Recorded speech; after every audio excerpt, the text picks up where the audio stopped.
జనగామలో big TV ఉదయం నుంచి కూడా ఒక క్యాంపెయిన్ నడుపుతోంది. జనగామలో జరిగిన ఒక ఇన్సిడెంట్ పైన మాట్లాడాము. అశోక్ కూడా మాట్లాడారు. దీనిపైన ఖచ్చితంగా మనం ఒక వాయిస్ ని రేస్ చేయాలని చెప్తున్నారు. శ్రావణి అనే మహిళ మనందరికీ తెలుసు, అబార్షన్ కేసులో అక్కడ సంచలన విషయాలన్నీ కూడా ఇప్పుడిప్పుడే బయటకు వస్తున్నాయి. మరి అక్రమ అబార్షన్ల దందా అక్కడ పెద్ద ఎత్తున జరుగుతోందని చెప్పి తెలుస్తోంది. లింగ నిర్ధారణ పరీక్షలు, ఆ తర్వాత అబార్షన్లకు ఓ స్పెషల్ చైన్ సిస్టమ్ కూడా అక్కడ ఉన్నట్టుగా ఇప్పుడిప్పుడే బట్టబయలవుతోంది. ఆర్ఎంపీలతో కుమ్మక్కై స్కానింగ్ సెంటర్ యజమాని ప్రవీణ్ లింగ నిర్ధారణ పరీక్షలు చేయిస్తూ ఉన్నాడు. ప్రవీణ్ దందాలో వందల మంది ఆర్ఎంపీలు ఉన్నారన్న విమర్శలు కూడా ప్రస్తుతం వినిపిస్తూ ఉన్నాయి. పోర్టబుల్ అల్ట్రాసౌండ్ స్కానింగ్ మెషిన్ తో చాలా సీక్రెట్ గా ఈ దందా నడుస్తోంది.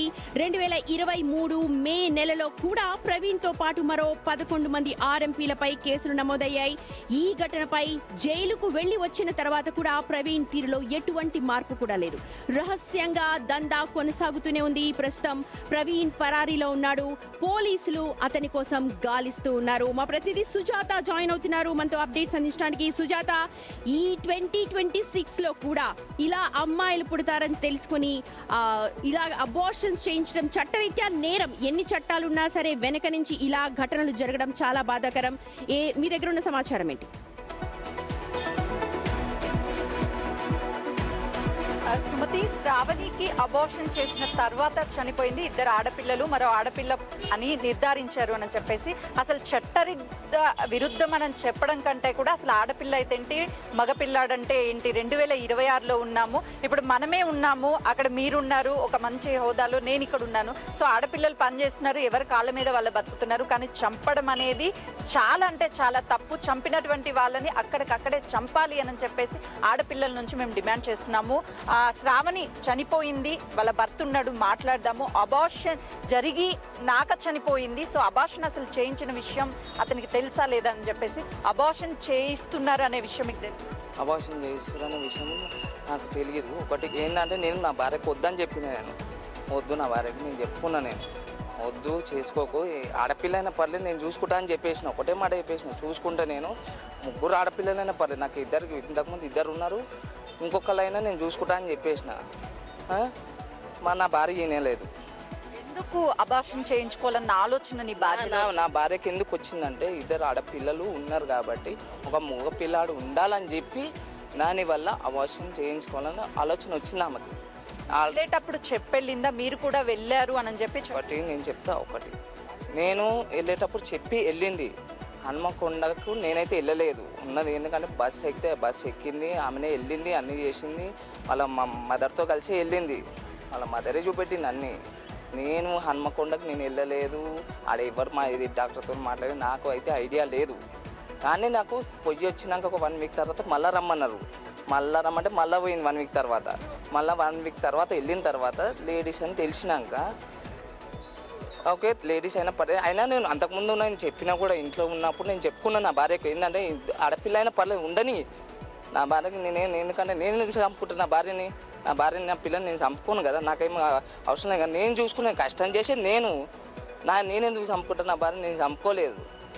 తీసుకెళ్లారు, అమ్మాయా అబ్బాయి అని చెప్పేసి పరీక్ష చేయనికే వాళ్ళ అమ్మ తీసుకెళ్ళింది, ప్లస్ డాక్టర్ ఎవరో ఉన్నారు, ఆర్ఎంపీ డాక్టర్, వాళ్ళే మాట్లాడిర్రు, వాళ్ళు మాట్లాడి తీసుకొని వెళ్ళిర్రు, వచ్చిర్రు, తీసుకొచ్చి జరిగింది తెలిసింది ఆడపిల్ల అని.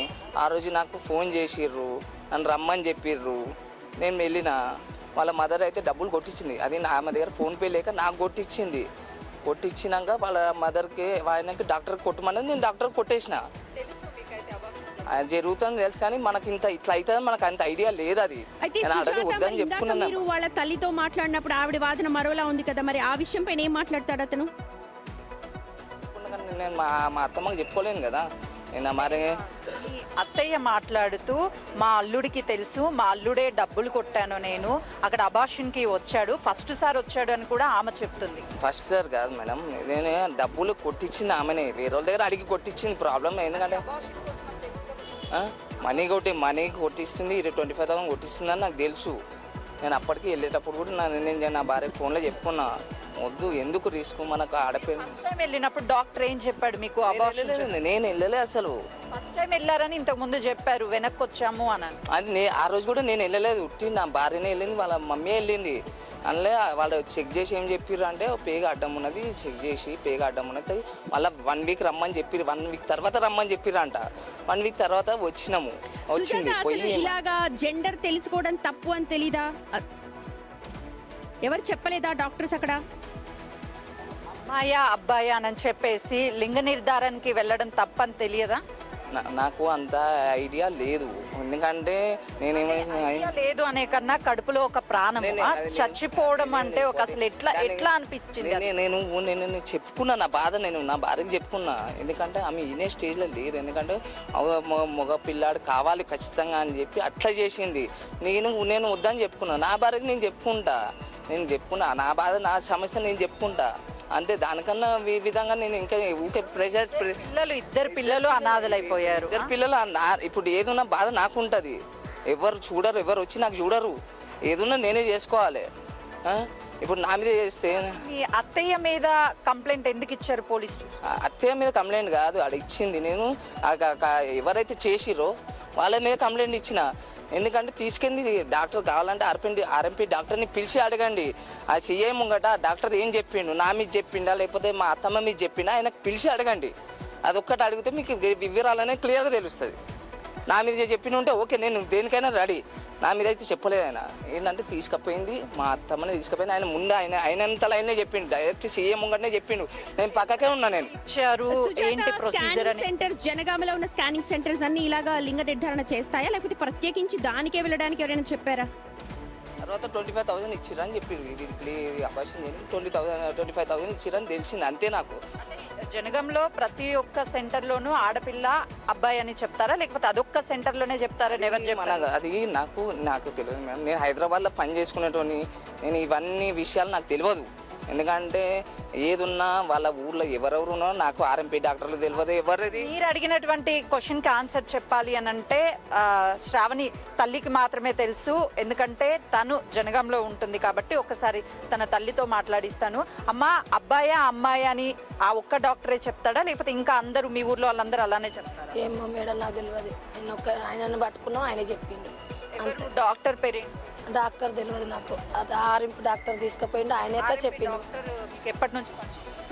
మా ఊర్లో నాది పుట్టినూరు, అదే ఊరు కదా, పుట్టిన కాదు తెలుసు. అంటే ఇప్పుడు మీ అల్లుడు ఉన్నాడు, అతనికి తెలుసు అని చెప్పి మీరు చెప్తున్నారు, కానీ మా అత్తకే తెలుసు మొత్తం అని చెప్పేసి ఆయన చెప్తున్నారు. ఆయన వచ్చిండు, అన్ని నడిచినాయి, కానీ ఇప్పుడు తప్పించుకుంటాడు. నా మీద కేసు అవుతుంది కదా ఆడ అని నా మీద రుద్దుతుండు, అంతకు తప్పించి ఏం లేదు. మీ అల్లుడు నుంచి ఏమన్నా డబ్బులు డిమాండ్ చేయడం కానీ మిమ్మల్ని, లేకపోతే ఆ డాక్టర్స్ దగ్గర డబ్బులు డిమాండ్ చేయడం కానీ ఇలాంటి ఏమన్నా నడిచిందా? ఏం నడవలే. ఏంటి మీ ఇద్దరికి ఎందుకు అంత గ్యాప్? ఏం లేదు, గ్యాప్ లేదు, ఏం లేదు. అల్లుడాని నేనే పైసలు కావాలా అత్తమ్మ అంటే కొట్టించిన. నా బిడ్డ కదా, నేను ఉంచుకోలేనమ్మా, నాకు కొడుకు కావాలి, నాకు 3 బిడ్డలకు చాదంత సోమత లేదు. పోలీసులు ఇన్వెస్టిగేషన్ లో మీ పేరే చెప్పాడని చెప్పి మీ అల్లుడు చెప్తున్నాడు, నిజమేనా? నాకు తెలియదు, నేను పోలాడికి, నాకు తెలియదు. నేను పోలే, ఇంతవరకు పోలే పోలీస్ స్టేషన్. నా బిడ్డతోనే ఉన్నా ఏడ్చుకుంటా. నాకు తెలియదు ఆడ ఎవరు ఏం చెప్పింది తెలియదు, ఆడ ఎవరు ఏం చేసి వచ్చింది సుధా నాకు తెలియదు ఇంతవరకు. సుమతి, ఒక్క ప్రాణం కాదు 2 ప్రాణాలు పోయాయి. శ్రావణి కడుపులో ఉన్నటువంటి బిడ్డ. ఒకవైపు భర్త నాకు సంబంధం లేదు, నాకు తెలియదు అని చెప్తున్నాడు, మరోవైపు శ్రావణి తల్లి నాకు సంబంధం లేదు అని చెప్తున్నారు. కానీ ఇక్కడ వైద్యుల నిర్లక్ష్యం అనేది ఎంత కనిపిస్తుందంటే DMHOని నిజంగా కూడా నిలదీయాల్సినటువంటి అవసరం జనగం ప్రజలకే కాదు ప్రతి ఒక్కరికి ఉంది. ఎక్కడున్నటువంటి అధికారులైనా సరే తప్పనిసరిగా చర్యలు తీసుకోవాలి, మరొక ప్రాణం పోకూడదు. Sumathi, right Sujatha, thank you. మొత్తానికి తప్పు నీదంటే నీది అంటూ ఒకరి మీద ఒకరు ఇప్పుడు నెపాలు వేసుకుంటున్నప్పటికీ కూడా అక్కడ 2 ప్రాణాలు పోయాయి. మరి దీనికి బాధ్యత ఎవరు వహిస్తారు? డాక్టర్ వహిస్తాడా, లేకపోతే భర్త వహిస్తాడా, తల్లి వహిస్తుందా? కానీ ఈ లోకంలో లేకుండా పోయింది శ్రావణి, ఆమె పాప. ఇద్దరు కూడా ఇప్పుడు మిగిలిన 2 పిల్లలు కూడా అనాథలైపోయారు. ఇప్పటికీ కూడా ఇన్ని ఏళ్లకి కూడా అమ్మాయి అంటే నిజంగా ఆడపిల్లని అక్కడ పిల్లగా చూస్తున్నారు, ఇంకా బరువు బాధ్యత అనుకుంటున్నారు. మరి సమాజంలో మార్పు ఎలా వస్తుంది ఏంటి అన్న దానిపైన నిజంగా ఒక చర్చ పెట్టాలి. ఖచ్చితంగా ఆర్ఎంపీ డాక్టర్లు ఎవరైతే ఈ స్కానింగ్ చేస్తున్నారో వాళ్ళపైన కఠిన చర్యలు తీసుకోవాలని చెప్పి